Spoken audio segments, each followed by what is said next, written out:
Good morning friends. நம்ம இன்றைக்கி என்ன பார்க்க போகிறோன்னா ஃப்ளூயிட் மெக்கானிக்ஸ் அண்ட் மெஷினரியில் பார்ட் 1, அதாவது 1 to 10 கொஷின்ஸ் வந்து பார்க்க போகிறோம். First question, pascal second is the unit of என்னன்னு கேட்டிருக்காங்க. பாஸ்கல் செகண்ட் அப்படின்றது இதனோட யூனிட். முதல்ல பாஸ்கல்னால் என்னன்னு தெரிஞ்சுக்கோங்க. ஒரு பாஸ்கல் அப்படின்றது 1 நியூட்டன் பர் மீட்டர் ஸ்கொயர். அப்போது இந்த கொடுத்துருக்க 4 ஆப்ஷனில் இதில் வந்து நியூட்டனும் வருது, செகண்டு, அதாவது நியூட்டன் செகண்ட் ரெண்டுமே வந்தால் தான் நம்மளுக்கு வந்து அதுதான் ஆன்சராக இருக்கும். இப்போ ப்ரெஷர் பார்த்திங்கன்னா நியூட்டன் பர் எம்எம் ஸ்கொயர். அப்போ வந்து செகண்டுக்கு வேலையே இல்லை, அப்போ ப்ரெஷர் வந்து வராது. அடுத்து kinematic viscosity centimetre square per second இல்லைனா மீட்டர் ஸ்கொயர் பர் செகண்ட். அப்போ நம்மளுக்கு இங்கே வந்து நியூட்டனே வரல, அப்போ இந்த ஆப்ஷனும் வராது. அடுத்து லாஸ்ட் ஆப்ஷன் பாருங்கள், சர்ஃபேஸ் டென்ஷன். டென்ஷன்னாலே நம்மளுக்கு என்ன, லோட் பை ஏரியா. அப்போ வந்து அங்கே லோடு நியூட்டன் வரும், ஆனால் டைமுக்கும் அதுக்கும் சம்மந்தமே கிடையாது. ஸோ அப்போ டி ஆப்ஷனும் வராது. So pascal second newton per metre square into second. அப்போ இது எதில் தான் வரும்னா டைனமிக் விஸ்காசிட்டியில் தான் வரும். So dynamic viscosity or absolute விஸ்காசிட்டியை நம்ம என்ன சொல்லுவோம்னா மியூ அப்படின்னு சொல்லிட்டு டினோட் பண்ணுவோம். டவ் ஈக்குவல் டு என்ன ஃபார்முலானா mu into du by dy. டவுனா shear stress which is equal to மியூனா dynamic viscosity into du by டிஒய்னா வெலாசிட்டி கிரேடியன்ட்.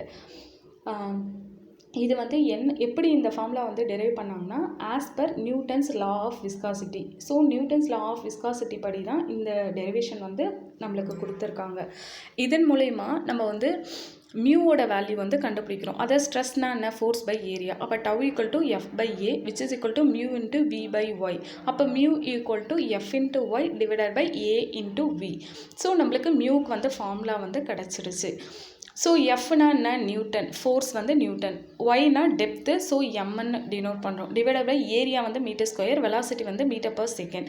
ஸோ இதில் நம்ம எல்லாத்தையும் கேன்சல் பண்ணால் newton second per metre square கிடைக்கும். ஸோ ஒரு பாஸ்கல் அப்படின்றது 1 நியூட்டன் பர் மீட்டர் ஸ்கொயர். அப்போது நம்மளுக்கு பாஸ்கல் செகண்ட், அப்போது newton per metre square into second, அதுதான் பாஸ்கல் செகண்ட். அப்போ அது எதனோட யூனிட்டாக இருக்குன்னா டைனமிக் விஸ்காசிட்டியோட யூனிட் தான். இதில் வந்து எஸ்ஐ யூனிட் என்ன, dynamic viscosity newton second per metre square. இதே எம்கேஎஸில் கேட்டாங்கன்னா கிலோகிராம் பர் மீட்டர் செகண்ட். இதே சிஜிஎஸில் கேட்டாங்கன்னா பாய்ஸ். இதே டைமென்ஷனல் யூனிட்டில் கேட்டாங்கன்னா எம் இன்டூ எல் பார் -1 டி பார் -1. ஓகேவா? இதுதான் வந்து நம்மளுக்கு. இதை தவிர்த்து பாய்ஸை வந்து நம்ம வேறு எப்படி சொல்லலாம் அப்படின்னா 1 boys equal to 10 to the 9 second per centimetre square. ஒரு பாய்ஸ் வந்து 9 செகண்ட் பர் சென்டிமீட்டர் ஸ்கொயர் அப்படின்றத கூட நம்ம வந்து பாய்ஸ்னு வந்து நம்ம எழுதலாம். ஸோ இதுதான் இது ரிலேட்டட் வந்து கொஞ்சம் ரொம்ப இம்பார்ட்டண்ட்டு, எப்பயுமே ஃப்ரீக்வெண்ட்டாக கேட்கக்கூடியதை நான் கொடுத்துருக்கேன். ஓகே, இதுக்கு வந்து ஆப்ஷன் என்ன அப்படின்னு பார்த்தீங்கன்னா சி ஆப்ஷன். ஓகேவா? இப்போ நம்ம செகண்ட் கொஷினுக்கு போகலாம். செகண்ட் கொஷின் என்னென்னா an ideal fluid is, ஒரு ஐடல் ஃப்ளூயிட் அப்படின்றது எப்படி இருக்கும்னு கேட்குறாங்க. ஸோ ஃபஸ்ட்டு ஐடல் ஃப்ளூயிட்னா என்னன்னு தெரிஞ்சால் தான் நம்மளுக்கு இந்த ஆப்ஷனில் வந்து நம்ம சூஸ் பண்ண முடியும். ஸோ ஐடல் ஃப்ளூயிட் அப்படின்றது என்னென்னா எந்த ஒரு ஃப்ளூயிட் வந்து நியூட்டன்ஸ் லா ஆஃப் விஸ்காசிட்டியை வந்து ஒபே பண்ணலையோ அந்த ஃப்ளூயிடை தான் ஐடல் ஃப்ளூயிட் சொல்கிறோம். அப்போ நியூட்டன்ஸ் லா ஆஃப் விஸ்காசிட்டி அப்படின்னா என்னென்னா shear stress on a fluid element layer is directly proportional to the rate of shear strain. அதாவது இப்போ நம்ம வந்து ஒரு டம்ளரில் தண்ணி எடுத்துக்கிறோம், தண்ணி எடுத்து தரையில் இப்படி நம்ம கீழே தண்ணியை வந்து இப்படி ஊற்றுறோன்னு வச்சுக்கோங்களேன். அந்த தண்ணி என்ன, ஒரு இடத்துலேருந்து இன்னொரு இடத்துக்கு வந்து மூவ் ஆகி போகுது. ஸோ அப்போ அந்த தரைக்கும் அந்த தண்ணிக்கும் வந்து ஒரு ஃப்ரிக்ஷன் வந்து ஏற்படுதில்ல. ஸோ அதை தான் என்ன சொல்கிறோன்னா ஷியர் ஃபோர்ஸ் அப்படின்னு சொல்கிறோம். அப்போது நம்ம வந்து தண்ணியை ஊற்றுறதுனால அதில் வந்து ஒரு ஃபோர்ஸ் க்ரியேட் பண்ணுறோம் நம்ம.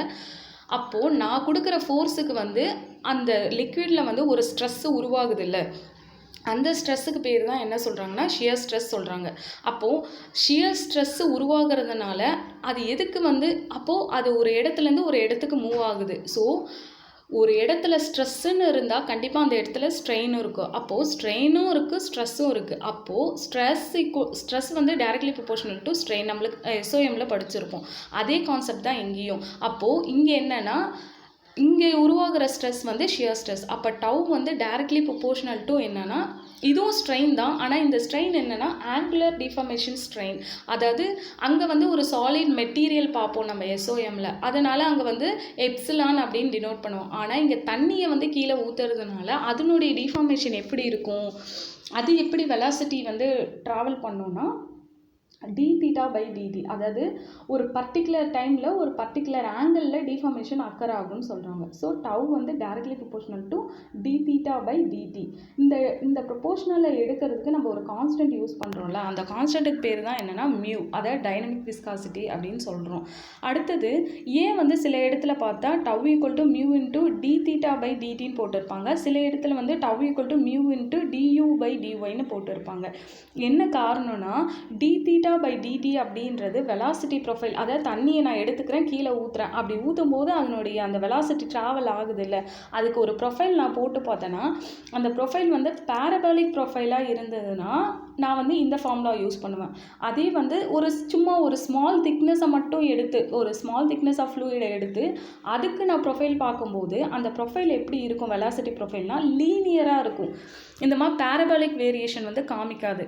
ஸோ எந்த இடத்துல வந்து பேரபாலிக் வெலாசிட்டி ப்ரொஃபைல் இருக்கோ அங்கே வந்து tau equal to mu into d theta by dt. எந்த இடத்துல வந்து வெலாசிட்டி ப்ரொஃபைல் லீனியராக இருக்கோ அந்த இடத்துல என்ன ஃபார்முலானா tau equal to mu into du by dy. ஓகேவா? இப்போது நம்ம வந்து ஐடல் ஃப்ளூயிட்னா என்னென்னா, இப்போ இந்த மாதிரி நியூட்டன்ஸ் லா ஆஃப் விஸ்காசிட்டி யார் மதிக்கலையோ அவங்கள தான், அந்த ஃப்ளூயிடை தான் நம்ம என்ன சொல்கிறோன்னா ஐடல் ஃப்ளூயிட். அப்போ ஒரு ஐடல் ஃப்ளூயிட்னா அது எப்படி இருக்குன்னா, அதுக்கு சுத்தமாக ஃப்ரிக்ஷனே இருக்கவே இருக்காது, அதே போல் அதை கம்ப்ரெஸ்ஸே பண்ணவே முடியாது, இன்கம்ப்ரெசபிளாக இருக்கும். அதே போல் அதுக்கு சர்ஃபேஸ் டென்ஷனே இருக்காது, அதாவது ஜீரோ சர்ஃபேஸ் டென்ஷன். அதே போல் அதுக்கு விஸ்காசிட்டி சுத்தமாக இருக்கவே இருக்காது, ஸோ ஜீரோ விஸ்காசிட்டி.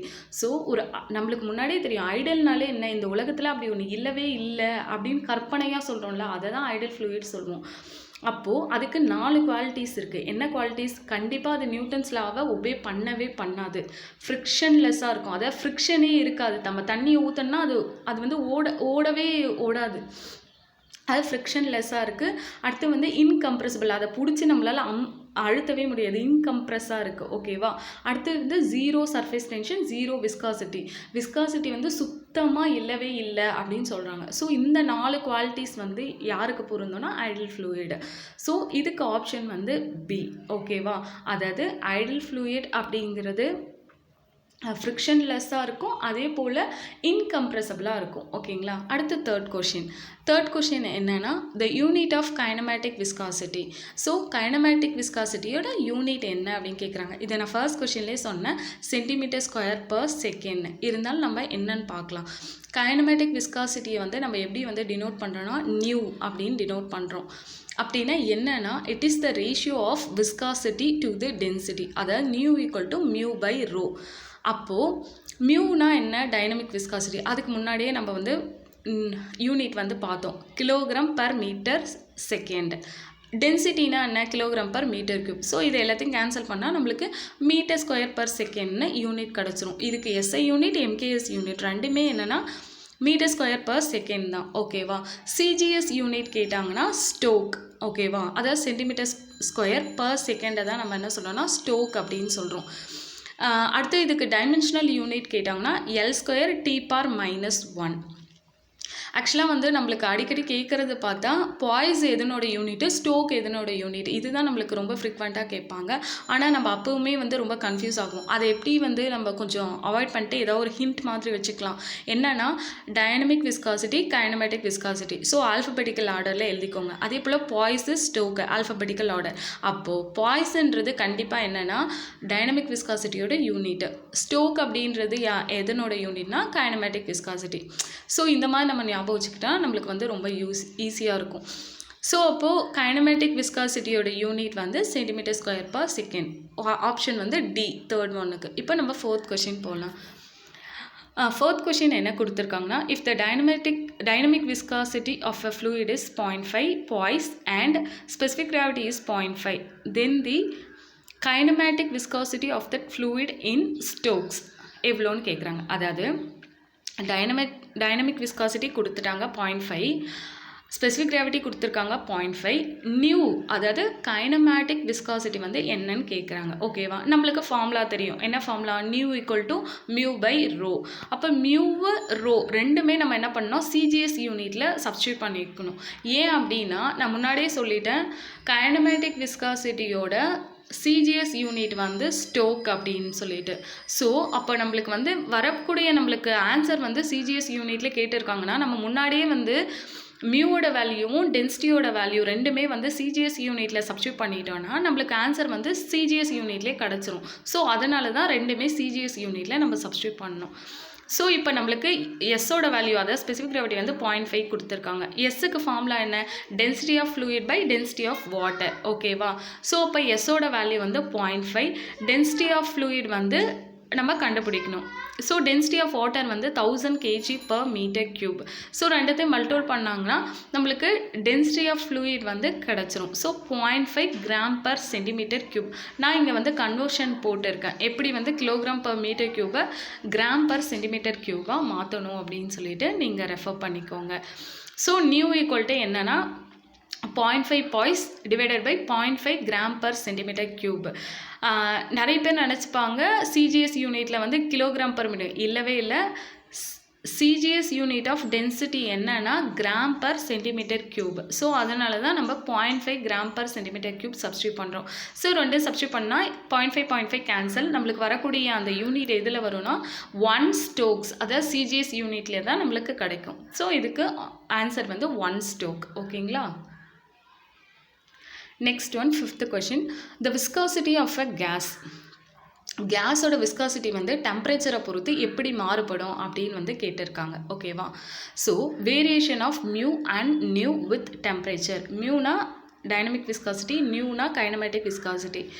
ஆக்சுவலாக வந்து நியூ என்ன வித்தியாசம் அப்படின்னா மியூன்றதும் விஸ்காசிட்டி தான், நியூன்றதும் விஸ்காசிட்டி தான். பட் ஆனால் டைனமிக் விஸ்காசிட்டி அப்படின்றது ஏதோ ஒரு எக்ஸ்டர்னல் ஃபோர்ஸ் நான் கொடுக்குறேன், அதனால் வந்து எனக்கு வந்து டிஃபார்மேஷனோ ஏதோ ஸ்ட்ரெயினோ வந்து அக்கர் ஆகுதுன்னா அப்போது எனக்கு விஸ்காசிட்டி வந்து சேஞ்ச் ஆகுதில்ல, அந்த விஸ்காசிட்டி தான் நான் என்ன சொல்கிறேன்னா டைனமிக் விஸ்காசிட்டி. அதுவே வந்து கைனமேட்டிக் விஸ்காசிட்டி அப்படின்றது என்னென்னா எந்தவித எக்ஸ்டர்னல் ஃபோர்ஸும் நான் அப்ளை பண்ண மாட்டேன். ஒரு ஃப்ளூயிட் வந்து டிஃபர்மேஷன் அங்கே அக்கர் ஆகுது, பட் ஆனால் நான் எந்த விதமான ஃபோர்ஸும் அது மேலே அப்ளை பண்ண மாட்டேன். எக்ஸப்ட் என்ன ஃபோர்ஸ் மட்டும் அதில் ஆக்ட் ஆகுனா கிராவிட்டி ஃபோர்ஸ் மட்டும்தான் ஆக்ட் ஆகும். ஸோ இதுதான் வந்து மியூக்கும் நியூக்கும் உள்ள வித்தியாசம். ஓகேவா? மியூன்றது அதுவும் வந்து நம்ம ஒரு ஃப்ளூயிடோட ரெசிஸ்டன்ஸ் டு ஃப்ளோவை வந்து மெஷர் பண்ண போகிறோம்.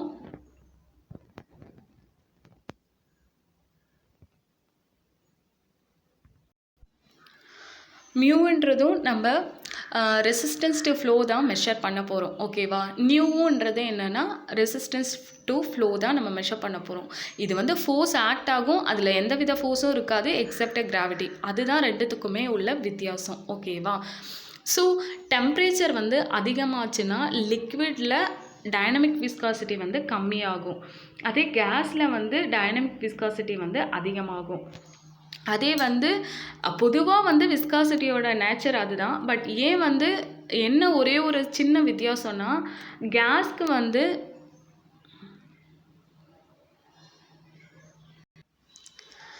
இப்போது நம்மளுக்கு வந்து டைனமிக் விஸ்காசிட்டி இங்கே வந்து கொஷினில் என்ன கேட்டிருக்காங்கன்னா விஸ்காசிட்டின்னு தான் அப்படியே கேட்டிருக்காங்க. டைனமிக்னோ இல்லை கைனமேட்டிக்னோ எதுவும் வந்து அவங்க மென்ஷன் பண்ணலை.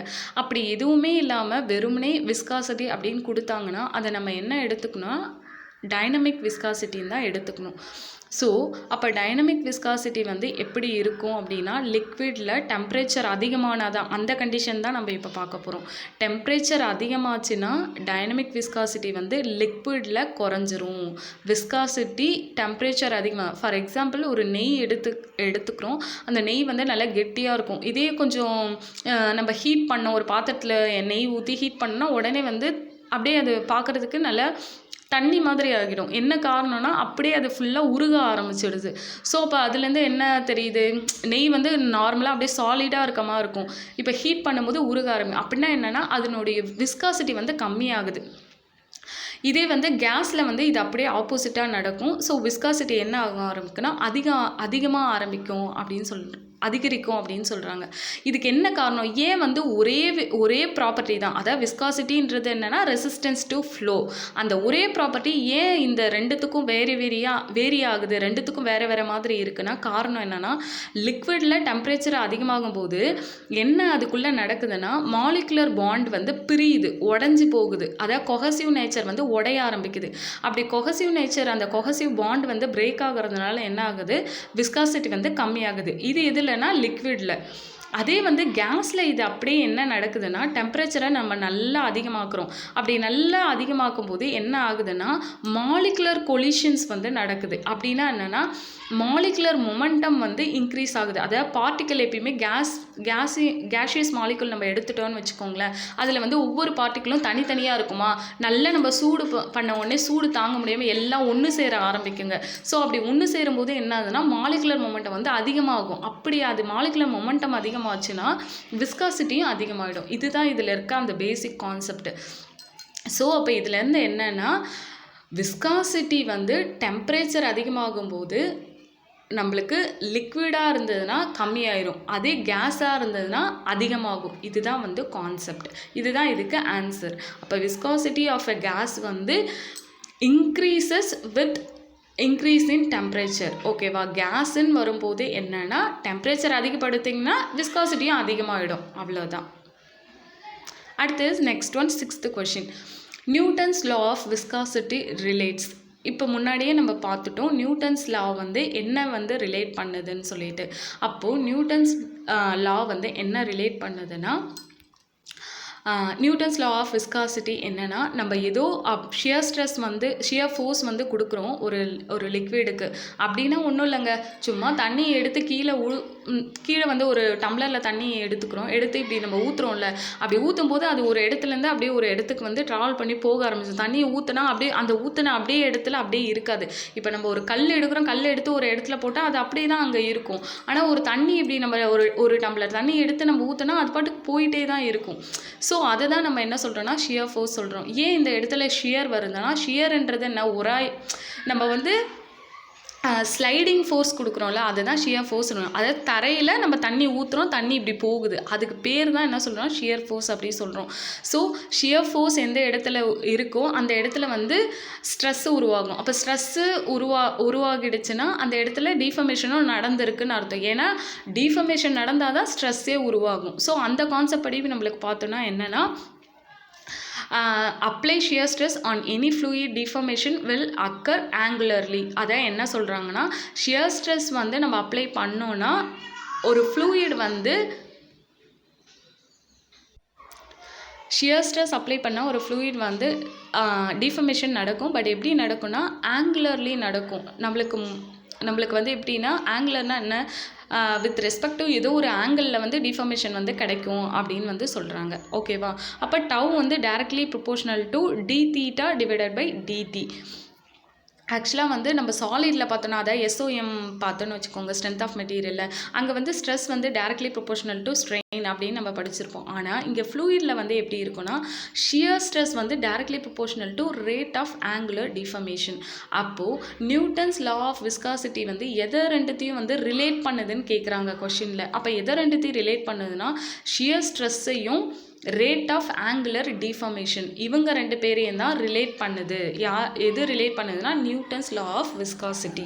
ஸோ இதுக்கு ஆன்சர் வந்து shear stress and rate of angular deformation. ஓகேவா? Next one, 7th question.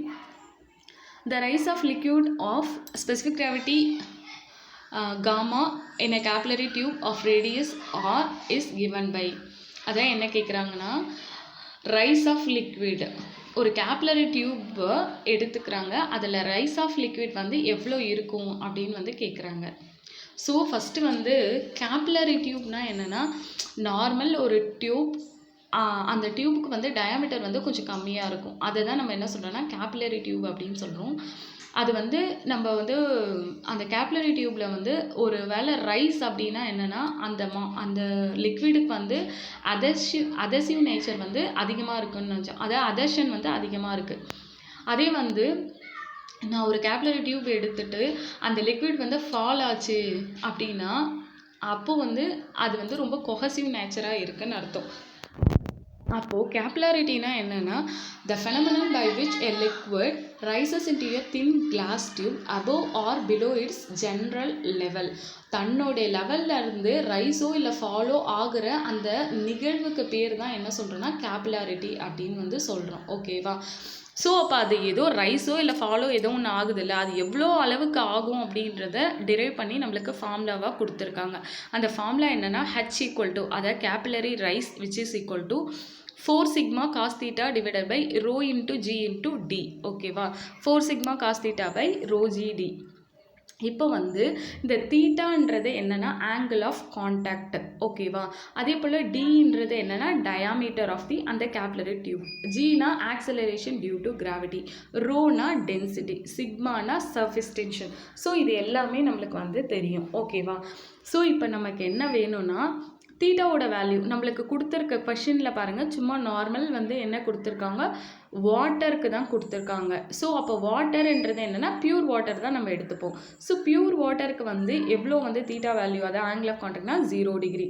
அப்போது காஸ் 0 வந்து என்ன 1ன்னு வந்துடும். அப்போ 4 sigma by gamma into d which is equal to 4 sigma divided by gamma into dக்கு பதிலாக டயாமீட்டரை என்ன சொல்லலாம், 2 times of rன்னு சொல்லலாம். ஸோ அப்போ அதை சப்ஸ்டியூட் பண்ணுறோம். அப்படி சப்ஸ்டியூட் பண்ணால் H = 2 sigma by r into gamma அப்படின்னு நம்மளுக்கு கிடச்சிரும்.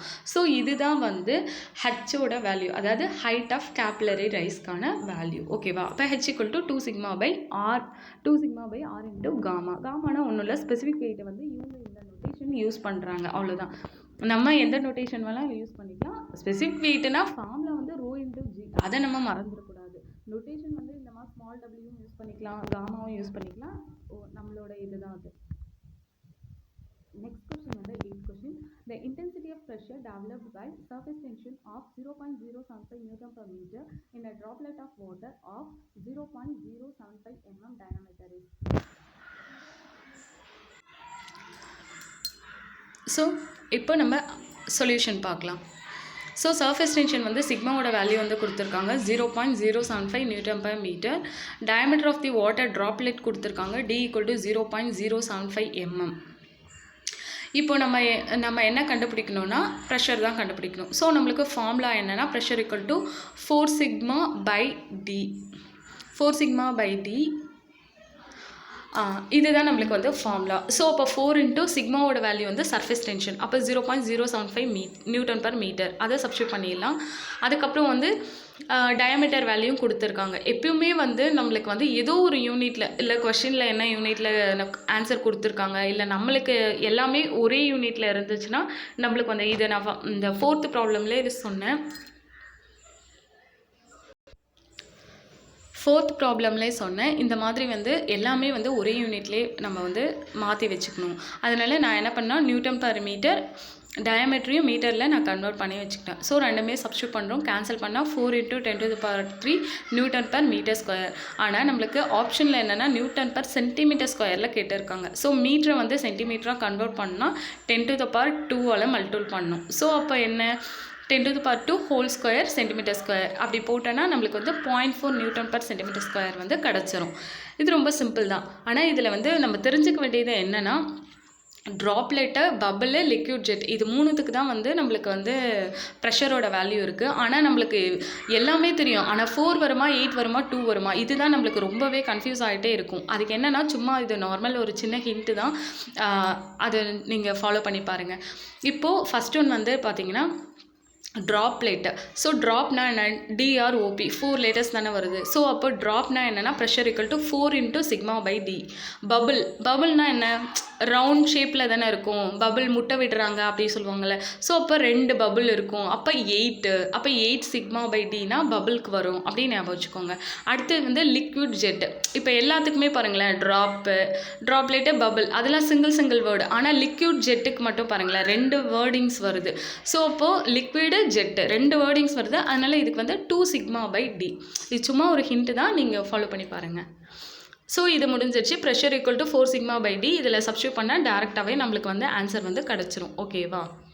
நெக்ஸ்ட் கொஷின் பார்க்கலாம். Next one 9th one surface tension of water. Surface tension of water வந்து டெம்பரேச்சரை பொறுத்து எப்படி வந்து வேரி ஆகுது அப்படின்னு தான் நம்மளுக்கு கொஷினில் வந்து கேட்டிருக்காங்க. முதல்ல சர்ஃபேஸ் டென்ஷன்னா என்னன்னு பார்க்கணும். சர்ஃபேஸ் டென்ஷன்னா என்னென்னா, சர்ஃபேஸ் டென்ஷன் அப்படின்றது ஒரு line force acting normal to the line in plane of surface. ரொம்ப டெக்னிக்கலாக நீங்கள் இது பண்ணிக்க தேவையில்ல, சிம்பிளாக வந்து ஒரு விஷயம் என்னன்னு புரிஞ்சு வச்சுக்கிட்டா நம்மளுக்கு ரொம்ப ஈஸியாக இருக்கும். அப்போது நம்மளுக்கு வந்து டென்ஷன்னா என்ன, லோட் பை ஏரியா. ஓகேவா, நம்மளுக்கு நம்ம எஸ்ஓஎம்மில் படிச்சிருப்போம்ல, sigma which is equal to என்ன, லோட் பை ஏரியா.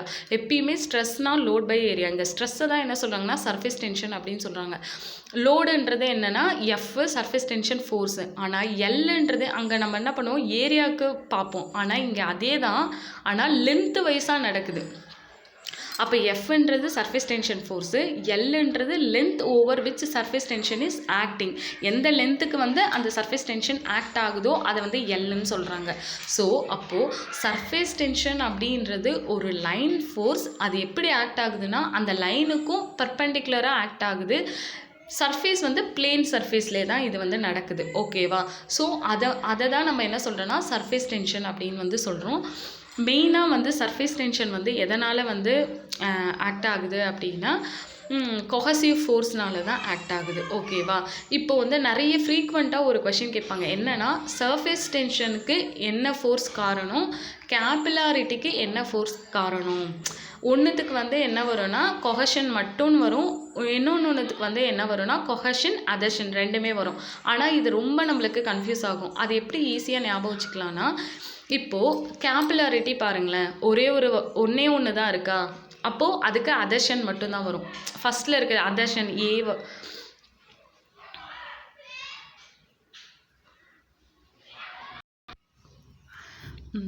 இப்போது கேபிலாரிட்டி வந்து ஒரே ஒரு சிங்கிள் வேர்டு தான் இருக்குது. அதனால் அதில் அதர்ஷனும் இருக்கும், கொஹஷன் ரெண்டு ஃபோர்ஸுமே ஆக்ட் ஆகும். ஆனால் சர்ஃபேஸ் டென்ஷன் ரெண்டு இருக்குது. ஸோ இதில் ஒரே ஒரு ஃபோர்ஸ் தான் ஆக்ட் ஆகும். என்னென்னா ஒன்லி கொஹசிவ் ஃபோர்ஸ் மட்டும்தான் வந்து ஆக்ட் ஆகும்.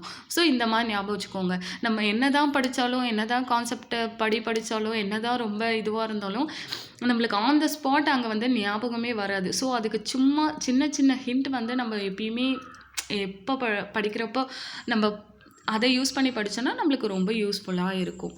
ஓகேங்களா, இப்போது இந்த கொஷினுக்கு வந்து என்ன கேட்டிருக்காங்கன்னா சர்ஃபேஸ் டென்ஷன் ஆஃப் வாட்டர் வந்து டெம்பரேச்சரை பொறுத்து எப்படி சேஞ்ச் ஆகும்னு கேட்டிருக்காங்க. ஸோ என்னென்னா டெம்பரேச்சர் வந்து சர்ஃபேஸ் டென்ஷன் வந்து இன்வர்ஸ்லி ப்ரொபோர்ஷனல். அதாவது அதிகமானால் கம்மியாகும், கம்மியானால் அதிகமாகும். ஸோ அந்த மாதிரி டெம்பரேச்சர் அதிகமாச்சுன்னா சர்ஃபேஸ் டென்ஷன் கம்மியாகும். ஏன் இந்த மாதிரி நடக்குது, ஏன் சர்ஃபேஸ் டென்ஷன் வந்து இன்வர்ஸ்லி ப்ரொபோர்ஷனலாக இருக்குது டெம்பரேச்சர் அப்படின்னா, ஏன்னா காரணம் கொஹசிவ் ஃபோர்ஸ். நம்ம முன்னாடியே பார்த்தது தான், விஸ்காசிட்டிக்கு பார்த்தோம்ல, அதே கான்செப்ட் தான் இங்கேயும். ஏன்னா இப்போ கொஹசிவ் ஃபோர்ஸ் வந்து நம்ம டெம்பரேச்சரை நல்லா அதிகப்படுத்திட்டோம் அப்படின்னா கொஹசிவ் ஃபோர்ஸ் வந்து என்ன இருக்குது, குறைய ஆரம்பிச்சிடும். அப்போ கொஹசிவ் நேச்சர் குறையும் போது ஆட்டோமேட்டிக்காக என்ன ஆகும் சர்ஃபேஸ் டென்ஷனும் குறையும். ஏன்னா சர்ஃபேஸ் டென்ஷன் அப்படின்றது என்னென்னா கொஹசிவ் ஃபோர்ஸ்னால தான் அது உருவே ஆகுது. அப்போது அந்த கொஹசிவே இல்லைன்னா சர்ஃபேஸ் டென்ஷன் இருக்குமா, இருக்காது. ஸோ அப்போ சர்ஃபேஸ் டென்ஷன் வந்து இன்வர்ஸ்லி ப்ரொபோர்ஷனல் டு டெம்பரேச்சர். ஓகேவா, ஸோ இதுக்கு ஆப்ஷன் வந்து என்னென்னா increases with decrease in temperature. So option வந்து ஏ. ஓகேவா, next last question 10th question. 1 kPa is equivalent to 1 kPa வந்து என்ன அப்படின்னு வந்து கேட்குறாங்க. நான் முன்னாடியே சொன்ன ஃபர்ஸ்ட் கொஷின்லேயே சொன்ன பாஸ்கல்னா என்னென்னா newton per metre square. 1 newton per metre ஸ்கொயரை தான் பாஸ்கல் அப்படின்னு சொல்கிறோம். ஸோ அப்போ நீங்களே யோசிச்சு பாருங்கள், இதில் வந்து ஆப்ஷன் சிடி மட்டும்தான் இருக்குது. பட் ஆனால் இது ரெண்டுமே இதுக்கு கிடையாது. இதுக்கு என்ன ஆப்ஷன்னா ஒரு பாஸ்கல் வந்து 1 நியூட்டன் பர் மீட்டர் ஸ்கொயர். அப்போது கிலோ பாஸ்கல் தான் நம்மளுக்கு கேட்டிருக்காங்க. அப்போ 10⁻³ போத் சைடும் வந்து மல்டிபிள் பண்ணிக்கோங்க. அப்போது 1 × 10⁻³ pascal equal to 1 × 10⁻³ newton per metre ஸ்கொயர்னு வந்துடும். அப்போது இதுலேருந்து நம்மளுக்கு என்ன தெரியுது, 1 kPa அப்படின்றது 1000 நியூட்டன் பர் மீட்டர் ஸ்கொயர் அப்படின்னு நம்மளுக்கு வந்து கிடச்சிரும். ஓகேவா, ஸோ இவ்வளோ தான் நம்மளுக்கு வந்து 1 to 10 கொஷின்ஸ் நம்ம பார்த்துட்டோம். நம்ம வந்து அடுத்தது வந்து 11லேருந்து 20 கொஷின்ஸ் வரையிலும் அடுத்து பார்க்கலாம். ஓகேவா, தேங்க்யூ ஃப்ரெண்ட்ஸ்.